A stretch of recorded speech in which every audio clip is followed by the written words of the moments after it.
Baik, Assalamualaikum warahmatullahi wabarakatuh.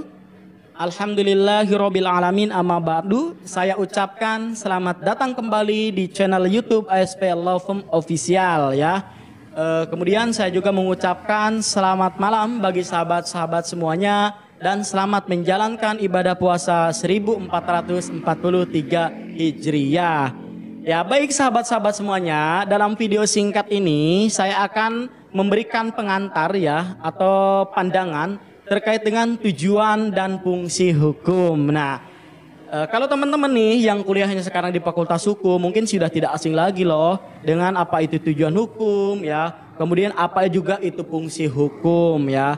Nah, ini terutama nih bagi sahabat-sahabat juga yang memang belum mengetahui gitu ya terkait dengan hukum seperti apa, tujuan hukum apa dan fungsi hukum apa. Nah, mudah-mudahan video ini bisa mengedukasi sahabat-sahabat ya atau teman-teman semuanya dan masyarakat pada umumnya.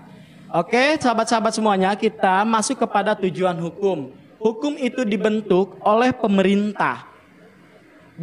Pastinya dan tentunya adalah memiliki tujuannya. Nah, tujuan daripada hukum itu sebetulnya apa?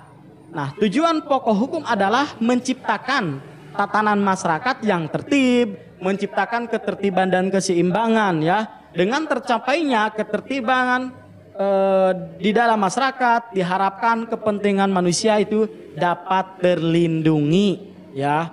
Jadi ketika hukum dilahirkan atau memiliki tujuan ya, salah satunya adalah untuk melindungi kepentingan-kepentingan masyarakat ya, untuk mengatur ketertiban masyarakat ya.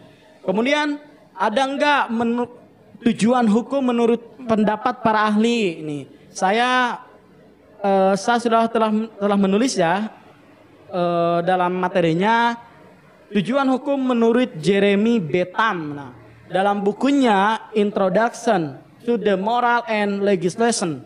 Nah, berpendapat bahwa hukum bertujuan mewujudkan semata-mata apa yang berfaedah bagi orang. Karena apa yang berfaedah bagi orang yang satu mungkin merugikan orang yang lain ya. Itu adalah tujuan hukum ya menurut Jeremy Bentham.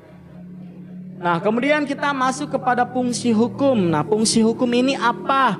Fungsi hukum menurut Lawrence and Friedman dalam bukunya ya Law and Society and Introduction ya, fungsi hukum adalah yang pertama adalah pengawasan atau pengendalian sosial atau kontrol sosial. Nah, ini biasanya kontrol sosial ini dilakukan untuk aparatur negara. Kenapa kemudian kok aparatur negara ya harus dilakukan controlling atau harus dilakukan kontrol sosial? Karena khawatirnya terjadi hal-hal lain yang tidak diinginkan. Contohnya salah menggunakan kewenangannya, begitu ya. Makanya Law Friedman ini menuliskan yang pertama pengawasan atau pengendalian sosial. Nah, apakah misalkan ada pertanyaan dari teman-teman, boleh enggak misalkan kita sebagai masyarakat biasa melakukan controlling? Khawatirnya nih aparat-aparat pemerintah dia sewenang-wenang gitu ya, atau dalam menggunakan wewenangnya. Maka jawabannya boleh ya, karena dalam keterbukaan informasi publik juga ada yang informasi yang boleh dikonsumsi oleh kita sebagai warga masyarakat, oleh publik, ada juga yang perlu dirahasiakan. Nah, pertanyaannya apakah kemudian kita boleh enggak sebagai warga masyarakat melakukan controlling? Jawabannya boleh ya. Jawabannya boleh. Kemudian ada juga penyelesaian sengketa nih. Jadi ketika memang tujuan hukum itu dibentuk ya, hukum itu dibentuk kemudian memiliki tujuan, dan untuk mencapai tujuan itu tentunya ada fungsinya yang harus kita jalankan agar tujuan itu bisa tercapai.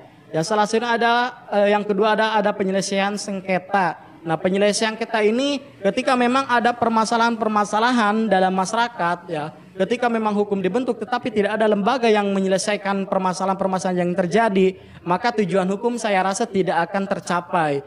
Oleh karena ada fungsi hukum penyelesaian sengketa. Ketika memang terjadi permasalahan-permasalahan hukum dalam masyarakat, contoh misalkan kasus perdata ya, atau misalkan kasus perceraian, maka kan ada yang namanya peradilan agama yang bisa menyelesaikan terkait dengan permasalahan-permasalahan perceraian atau permasalahan gonogini ya, yang sifatnya orang muslim gitu loh. Maka permasalahan terkait perceraian, harta gonogini, hak asuh anak, ya perwalian dan lain sebagainya bisa diselesaikan di pengadilan agama. Kemudian ketika terjadi misalkan permasalahan-permasalahan pidana ya, adanya pencurian, adanya misalkan penipuan, penggalapan, pembunuhan dan lain sebagainya, maka ada peradilan negeri yang berwenang untuk menyelesaikan permasalahan tersebut. Ada yang misalkan keputusan-keputusan yang pemerintah yang sifatnya terjadilah misalkan keputusan-keputusan pemerintah yang merasa kita dirugikan adanya keputusan itu, maka ada lembaga yang berwenang untuk menyelesaikan permasalahan itu, ada pengadilan tata usaha negara ya. Kasus-kasus pemburuan ada pengadilan hubungan industrial. Ketika terjadi misalkan penyelesaian permasalahan-permasalahan sengketa pilkada, legislatif, presiden, maka ada lembaga Mahkamah Konstitusi yang berwenang untuk menyelesaikan permasalahan tersebut ya. Itu tujuan hukum. Oke, sahabat-sahabat semuanya, itulah ya tujuan dan fungsi hukum. Mudah-mudahan video singkat ini ya bisa memberikan edukasi kepada teman-teman semuanya terkait dengan tujuan dan fungsi hukum. Demikian yang saya bisa sampaikan, kurang dan lebihnya mohon maaf. Wassalamualaikum warahmatullahi wabarakatuh. ASP Lapor, Ahli Hukum, Jauhi Hukuman.